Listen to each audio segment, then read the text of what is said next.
extremely in foreign currency trading. We see them as a very powerful signal, and they should be respected. Many times they form what we call tweezer tops and tweezer bottoms. In other words, they're double tops and double bottoms, and they have equal and opposite real bodies. So you'll see a red and a green right next to each other. Or at the top, you'll see green and then red, and it'll form a tweezer top. Watch for engulfing and higher or lower closes, which adds significance to the setup. Such as this, as a tweezer top, number one, notice that we have the exact high, and we also have what we call equal yet opposite, but yet this is equal but yet greater.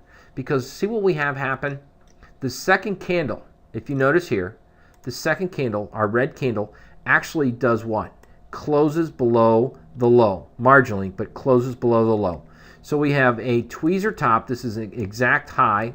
If I could draw that straight, it's an exact high.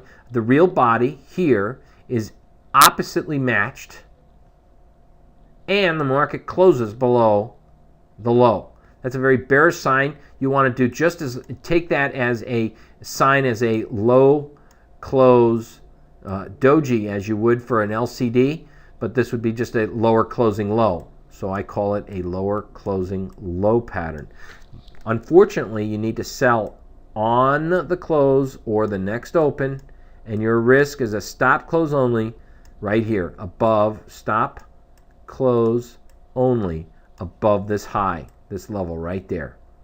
Initially, remember, the good news is you just don't keep a stop close only all the time. I want to see, with this type of pattern, I'm looking for immediate results, and I think that's the definition that most traders don't know. Hey, how long do I have to sit around a trade before I see results, and how much heat do I take? Well, real simple. I don't want this to happen to you. I don't want the very next candle or two to do one of these. Okay? That would be what? A shooting star pattern, correct? I don't want that to happen. Not to you, not to me, not to any of my clients or family members.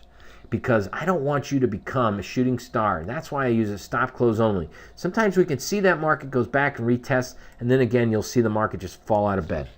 I don't want to see that happen. So therefore, you need not worry about using a stop close only. If you get this type of pattern, we should see immediate results ensue. And that's the key essence of trading in the markets. If you know that you have a pattern that has a high frequency of results occurring, in other words, if you get a tweezer top, a low close doji top, and those patterns, you see immediate results. As soon as you get short, it goes down. You don't have to worry about that stop close only, do you? But you need a stop, and you need a reason for the market to prove you're wrong. And what would that be? If this market closes above that high, I am wrong. I need to get out and take my loss. And that's why immediately I can say, gee, I want to get out of this market. It doesn't make sense for me to be in it. Here's the British pound with an equal and opposite tweezer bottom, or an equal and opposite greater than. And again, we see the chopstick pattern, also called equal and opposite. And many times, again, as we say, we see these form tweezer bottoms or tweezer tops. Interestingly enough, notice that this green line is our pivot point projected support. There's a doji, and we see finally a higher close of our doji, and the market takes off. Interesting. However, how do we see and trade off of the tweezer bottom? You need to buy on the close or the open. This is a higher risk factor because you're going to have to place stops below your tweezer bottom. Now, because we have a doji here, here's something that you need to be a little bit flexible with.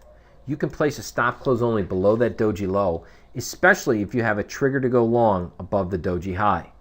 So we have a doji, a higher closing high. In fact, right here, over the doji, right there, in this example. But more importantly, we also closed above the tweezer top high. What's also neat about this is notice that the real body of our tweezer engulfed this whole time period. So again, that is an equal opposite, but yet it's also an engulfing pattern. That's why I keep things very simple and try to follow certain methodologies of my candlesticks. Instead of identifying what every candle pattern is, I can see that that was red, that was green, it had an equal and opposite effect. In fact, this had an equal and opposite but yet greater effect. We have a doji high close